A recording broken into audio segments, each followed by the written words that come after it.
आवे मरिया, आवे मरिया, आवे मरिया. आज 15 सप्टेंबर, दुःखी मातेच्या सणाचा दिवस. स्ताबात मातेर अशा प्रकारचा एक लॅटिन शब्द आहे.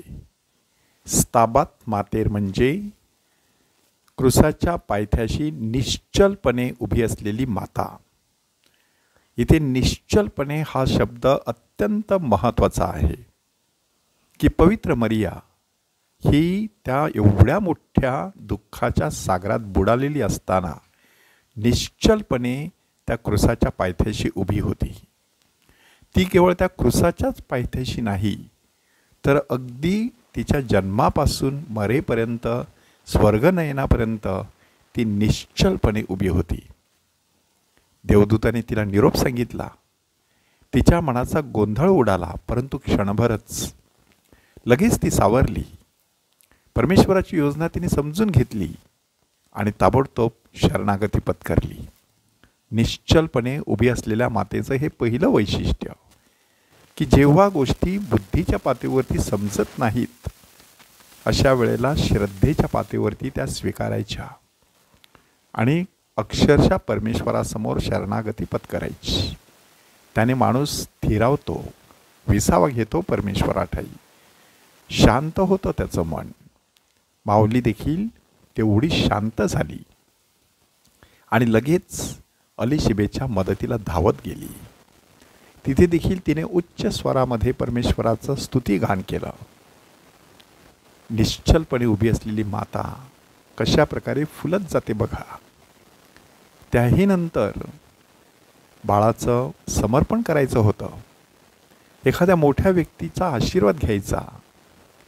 त्या बाळाचे पाय पाळण्यात दिसतात. त्या बाळाविषयी काहीतरी फार चांगलं सांगितलं जाईल अशा आशेने बाळ मंदिरात नेण्यात आलेलं. परंतु त्या ठिकाणी कोणतं भाकीत करण्यात आलं? तुझ्या हृदयातून दुःखाची तरवार आरपार जाणार आहे. कोणत्याही सर्वसामान्य स्त्रीने जर ते बघितलं असतं, ऐकलं असतं, तर तिने काय बोललं असतं. परंतु मरिया काय करते? तिने सर्व गोष्टी आपल्या अंतःकरणात ठेवल्या. निश्चलपणे उभे राहायचं म्हणजे ज्या गोष्टी समजत नाहीत, ज्या गोष्टींचं आकलन होत नाही, अशा गोष्टी आपल्या अंतःकरणामध्ये साठवून ठेवायच्या. एवढंच नाही तर त्यावर तिने मनन केलं असं आपल्याला सांगण्यात आलेलं आहे. पुढे बाळ त्याला घेऊन ती इजिप्त ह्या ठिकाणी पळून जाते. आपल्या पतीशी एकनिष्ठ राहते. पतीला देवदूताने सांगितलेलं आहे, आता दुसरा प्रश्न विचारायचा नाही, निघायचं. ओली बाळंतीण. परंतु ती थांबली नाही, ताबडतोब निघाली. किती काळ त्या ठिकाणी राहिली असेल ठाऊक नाही. पोप फ्रान्सिस ह्यांनी विस्थापितांचं ची आश्रयदाती अशा प्रकारे तिचं वर्णन केलेलं आहे. आणि म्हणूनच ते दुःख देखील तिने सहज लीलया पेललेलं आहे. त्यानंतरचा प्रसंग बाळ मंदिरात हरवलेला आहे. सर्वसामान्य स्त्रीप्रमाणे तिने देखील त्याला खडसावलं. परंतु त्याने जे काही सांगितलं, मी माझ्या पित्याच्या घरात असावे हे तुमच्या लक्षात आलं नाही का? तिलाही समजलं नाही, योसेफालाही समजलं नाही. परंतु मरियेने ह्या सगळ्या गोष्टी आपल्या अंतःकरणात ठेवल्या. त्यानंतर खांद्यावर क्रूस घेतलेला आपला पुत्र डोळ्यांसमोर दिसत आहे. काय त्याची हालत केली होती लोकांनी. परंतु माता विचलित झाली नाही. माता बिथरून गेली नाही. सर्वसामान्य स्त्रीप्रमाणे तिलाही आवंडं गिळणं कठीण गेलं असेल, परंतु ती फक्त मानवी नव्हती. साक्षात परमेश्वराने तिला तिच्या जन्माच्या पहिल्या क्षणापासून मूळ पापापासून दूर ठेवलेलं आणि त्याच तिच्या शरीरामध्ये 9 महिने प्रभू येशू ख्रिस्त वाढलेला होता. आणि म्हणूनच तिचा ठाई परमेश्वराचं जे सामर्थ्य वस्ती करत होतं, त्यामुळे ती त्या प्रसंगाला टक्कर देऊ शकली. त्यानंतर येशूला क्रूसावर खेळण्यात आलेलं. हातापायातून जोरजोराने खिळे हातोड्याचे मोठे मोठे घण घालून त्याच्या हातापायातून आरपार गेलेले कोणत्या आईचं हृदय विदीर्ण होणार नाही. परंतु पवित्र मरीचं ते निष्कलंक हृदय क्षणभर कदाचित हल्लं असेल, परंतु लगेच स्थिरावलं. केवढंही मोठं दुःख असू द्या, परंतु दुःख निवारण करता साक्षात आपल्या बरोबर आहे एवढंच पुरेसं आहे.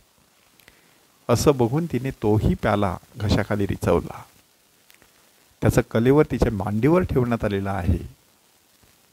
33 वर्षाचं वय, केवढं तरुण शरीर, केसही पिकलेला नसेल, चेहरा तारुण्याने मुसमुसलेला, हातापायामध्ये दणकट अशी शक्ती असलेली. केवढ्या तरी लोकांना त्याने सुखी केलं असतं, केवढ्या तरी लोकांसाठी त्याने काहीतरी केलं असतं, परंतु तरी देखील तो मर्यादितच राहिला असता जेरुसलेम इस्रायलपुरता. त्याच्या त्या मृत्यूमुळे संपूर्ण जग त्याने व्यंगेत घेतलं. मात्र हे व्यंगेत घेत असताना दुःखाची तरवार माऊलीच्या हृदयातून आरपार गेली.